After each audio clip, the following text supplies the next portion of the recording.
I am unworthy. Ac chael elm. Ich am chael for them frail elm. This is min wagon. Swa, this wagon is chairless wagon.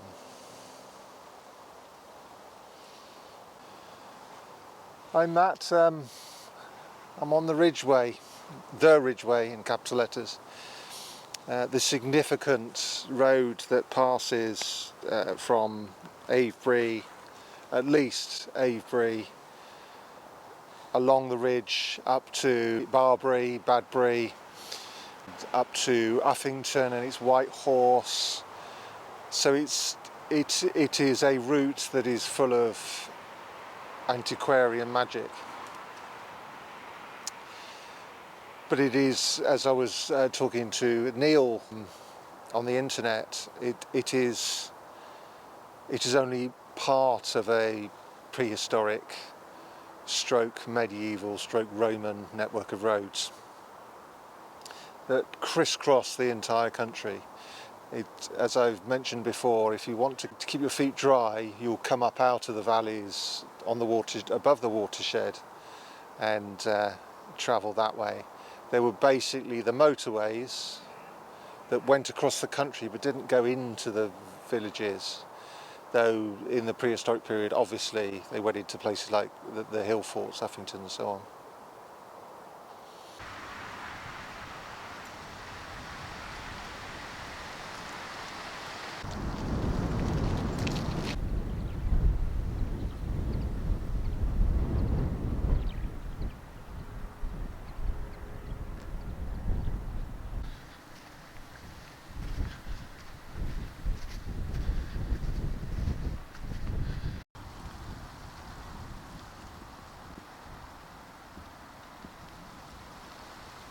I'm at Fox Hill, which is in the Wanborough, parish of Wanborough, so it's still there.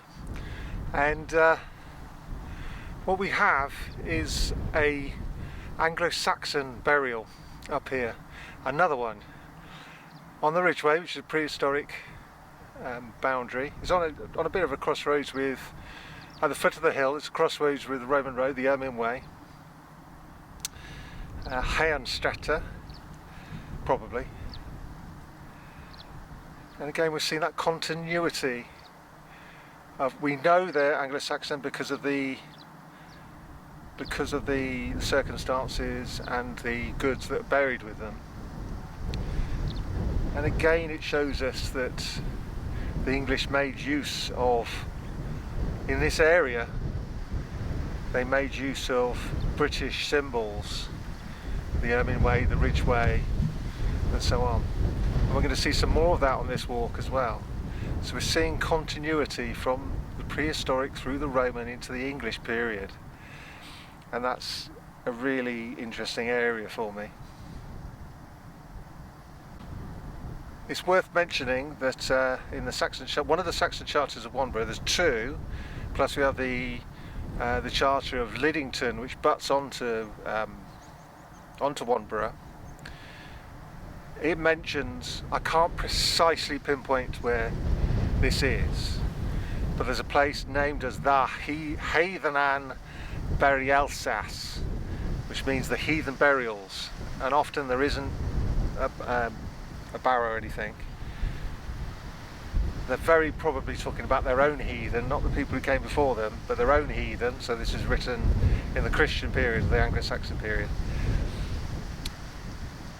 It also talks about the sward acres, which is the sword acres. It's not sward, as in grass. It's the experts tell us that sward is a form of sword, acres. And not only that, this place where I am here, I'm identifying as Quelm Stowe. Now, Grundy translates that as the cross, the crucifix. Oh, I don't know how he does that. I'm translating it as the killing place, not because I'm interested in romantic warlike things. It's because Queln is is killing, and Stoa means place, and Stow has implications of importance, of sanctity. Sometimes, not always. We still use the word quell today. To quell your opponents means to suppress them.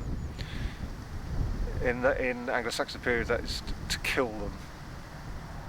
But that's here. Probably looking down west, but it might just be east as well.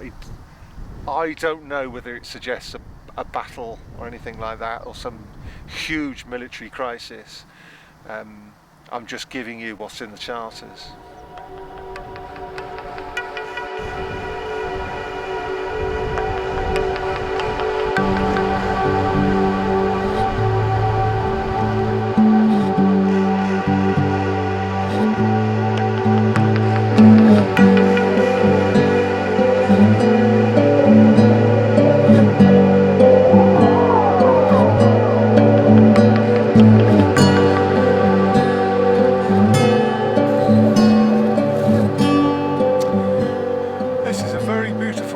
Barrow, very beautiful indeed, and we would call it a Bronze Age barrow most of the time because of its type. What it looks like is round, and it very probably has somebody Bronze Age in it. But this one, like a lot of the things I've been talking about recently, has Anglo-Saxons inserted into it. So archaeologists sometimes talk about Bronze Age barrows being the focus of later burials. Here and in other places, Anglo-Saxons have inserted themselves into the monuments of a people 3,000 years before that we're here, 3,000 years before they were. So just on the evidence, on the type of evidence that we see before us, the style of behaviour, we can say that the Anglo-Saxons of this area wanted to place themselves within a British context. Now, they didn't want to become Celts, probably. They just wanted to be to place themselves in the lineage of this landscape. I also think that this barrow might be a contender for Wenbeorgan,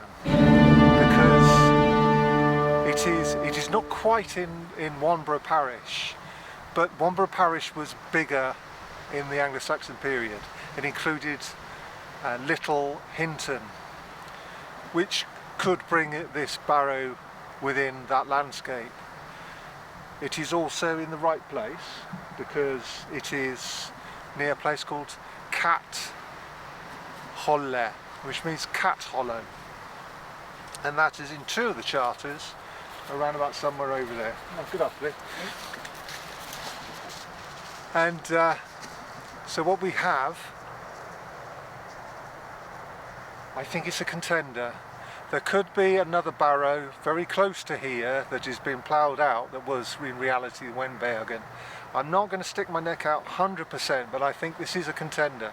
Another contender in a wood over there where the boundary turns toward, well, onto the Shoken way, the Thieves' Way, which I did on a previous video. You may see that's maybe Wenbeorgan, and Wenbeorgan is where Wanborough gets its name.